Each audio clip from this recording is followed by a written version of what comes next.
नारी तुमने जन्म दिया है, नारी तुमने पाला है, नारी तुमने जन्म दिया है, नारी तुमने पाला है, जला के खुद को धूप में हम संतान को संभाला है। तो नमन है ऐसी महिला को, नमन है ऐसी नारी को, जिसके वजह से हम आज इस दुनिया में आए हैं, जिनकी बिना हम अपने जीवन की कल्पना तक नहीं कर सकते हैं।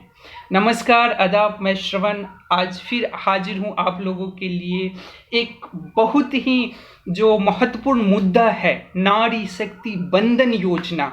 ये योजना लोकसभा में प्रधानमंत्री मोदी और बीजेपी के द्वारा लाया गया महिलाओं के समर्थन में एक बिल है। आखिर वह कौन कौन सी बात हुई, कौन सी इतनी महत्वपूर्ण बातें थी, मुझे लगता है कि ये बातें आपको जानना चाहिए। सिर्फ आप ही को नहीं, आपके परिवार के हर एक व्यक्ति को, आपके समाज के व्यक्ति को, आपके गांव के व्यक्ति को ये जानना, ये समझना जरूरी है कि हम जिन्हें वोट दे करके संसद भवन उस मंदिर तक पहुंचाए हैं, वो हमारे लिए कैसे नीति ला रहे हैं, कौन सा रूल ला रहे हैं, जिस वजह से हमारा फ्यूचर, हमारा भविष्य, उस महिला का भविष्य सुरक्षित होगा। हम चर्चा करेंगे कि किस तरह से सोनिया गांधी ने इस महत्वपूर्ण बिल को बताया कि ये कोई नया नहीं है, ये पहले की भी सरकारें इसको ला चुकी है, लेकिन दुर्भाग्य से ये पारित नहीं हुआ था।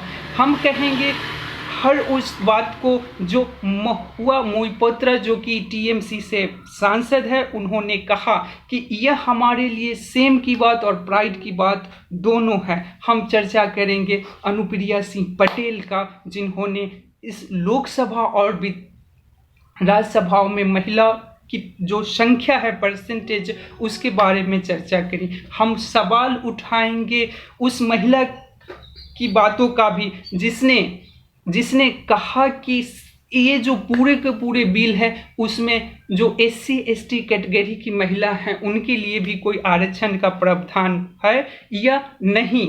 हम जानेंगे कि किसने कहा कि हम महिलाओं को सम्मान, हम महिलाओं को दया करुणा ना दीजिए, हम महिलाओं को सम्मान दीजिए, हम महिलाओं को बराबरी का दर्जा दीजिए। हम ये भी चर्चा करेंगे कि किसने कहा कि आर्टिकल 82 में 2026 की सभी चीज़ों को फ्रीज कर दिया गया है।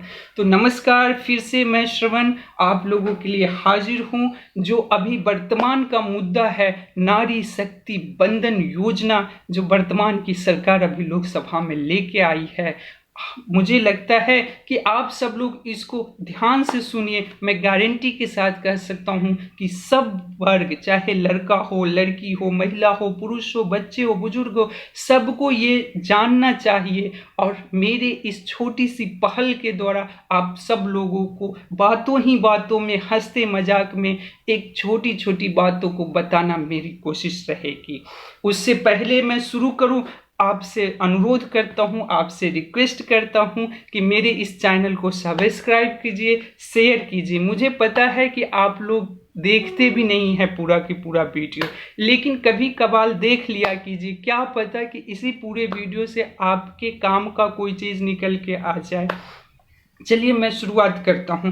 चूंकि ये महिलाओं से संबंधित बिल है, लोकसभा में पारित हो गई है। इस बिल का नाम नारी शक्ति बंधन योजना है। तो मैं शुरुआत करूंगा महिलाओं से ही, जो ऐसी महिला जिसने लोकसभा में बढ़ चढ़ कर हिस्सा लिया और इस सारे के सारे प्रोसेस में उनका वक्तव्य क्या था, लोकसभा में उनका भाषण कैसा रहा। शुरुआत करते हैं हम कांग्रेस की जो सबसे पुरानी और सबसे पावरफुल लेडी हैं सोनिया गांधी से। सोनिया गांधी का कहना था कि ये जो बिल अभी बीजेपी लेके आई है, ये कोई नई बिल नहीं है। पहले की सरकार, कांग्रेस की सरकार भी इस बिल को कई बार लेके आई, लेकिन दुर्भाग्यवश से वो बिल पास नहीं हो चुका। कई बार तो राज्यसभा में, एक बार तो राज्यसभा में 7 वोटों से ये बिल गिर गया। उनका सवाल भी था कि ये बिल ऐसे ही नहीं पारित किया जाए। उनका कहना कहना था कि इस बिल को पारित करने से पहले कास्ट सेंसस कराना जाए, यानी कि जातीय जनगणना कराया जाए, ताकि सही सही आंकड़ा पता चल सके कि देश में किस वर्ग के लोगों की कितनी आबादी है और कितनी संख्या है। उनका ये भी कहना था उनका कि ओबीसी महिलाओं को भी इस बिल में अलग से आरक्षण दिया जाए।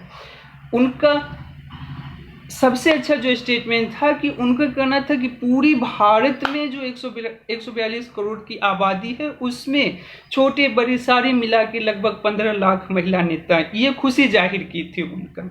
उनके जवाब में जब सोनिया गांधी ने ओबीसी महिलाओं के आरक्षण की बात की, राहुल गांधी आए वो भी ओबीसी महिलाओं के आरक्षण की बात की, तो उनके जवाब में जो अभी वर्तमान सरकार में महिला एवं बाल विकास मंत्री हैं स्मृति ईरानी, वो आई। उन्होंने उन्हीं के जो पहले के लाया गया बिल था उसमें उसका जिक्र करते हुए बोला कि उसमें एक 2B और 3B पार्ट है, जिसमें कहा गया कि no seat shall be reserved for women in third general elections.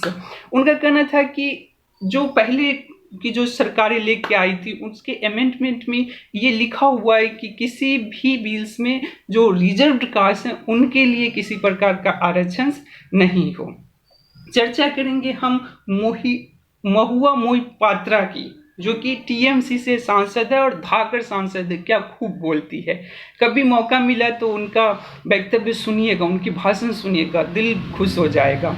उनका कहना था कि I have pride and same, मुझे खुशी भी है और शर्म भी होता है। खुशी इस बात की है कि 37% वुमेन टीएमसी से आई है, 37% जो वुमेन महिला है वो टीएमसी से आई है, वो उनका प्राइड था। 15% ये सेम की बात थी उनके लिए कि 15%, मात्र 15% महिला लोकसभा में है। ओनली की ओनली 1952 से लेकर 2004 तक 8 महिला सांसद थी राज्यसभा और लोकसभा में, लेकिन वर्तमान में सिर्फ और सिर्फ 2 महिला सांसद है, वो भी मुस्लिम महिला सांसद। तो लेकिन उनके लिए एक गर्व की बात ये थी कि वो दोनों महिला मुस्लिम सांसद टीएमसी से आती थी, इसलिए उन्होंने इसे प्राइड की बात बोला। उनका कहना था कि ये जो अमेंडमेंट है इसकी mother, the mother of amendment is the chief minister of Bengal, वर्चेंट chief minister of Bengal.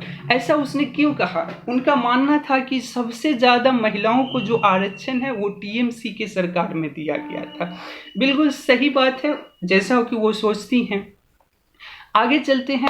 Anupriya Singh Patel जो कि अपना दल से आती हैं, अनुप्रिया सिंह पटेल जो कि अपना दल से आती हैं और बीजेपी को समर्थन देती हैं।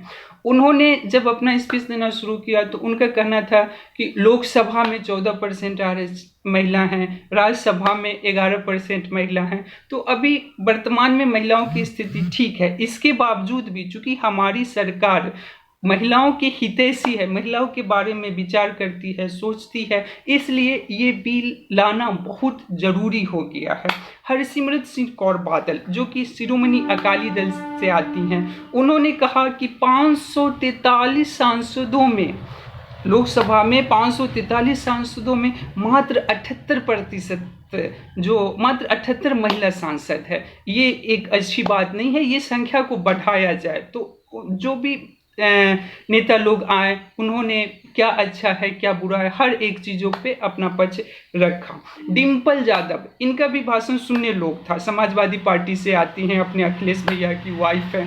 तो डिम्पल यादव का सीधा सीधा सवाल था कि क्या पिछड़ा वर्ग और अति पिछड़ा वर्ग के महिलाओं को आरक्षण दिया जा रहा है इस बिल में या नहीं। उनका जो दूसरा सबसे बड़ा सवाल था कि लोकसभा और विधानसभा में ये बिल को पारित किया जा रहा है, लेकिन क्या इसी बिल को राज्यसभा और विधान परिषद में भी लेके आया जाएगा? तो इसके बारे में स्मृति ईरानी ने कहा, लेकिन वो उतना खुल के नहीं बताई। मायावती जो कि बीएसपी से हैं, बीएसपी की सुप्रीमो हैं, उनका क्या कहना था कि 33% महिलाओं के जो आरक्षण अभी मिल रहा है, उस 33% महिलाओं के आरक्षण में एससी एसटी महिलाओं को जो अभी आरक्षण मिल रहा है, क्या इसके अलावा 33% आरक्षण में महिलाओं को आरक्षण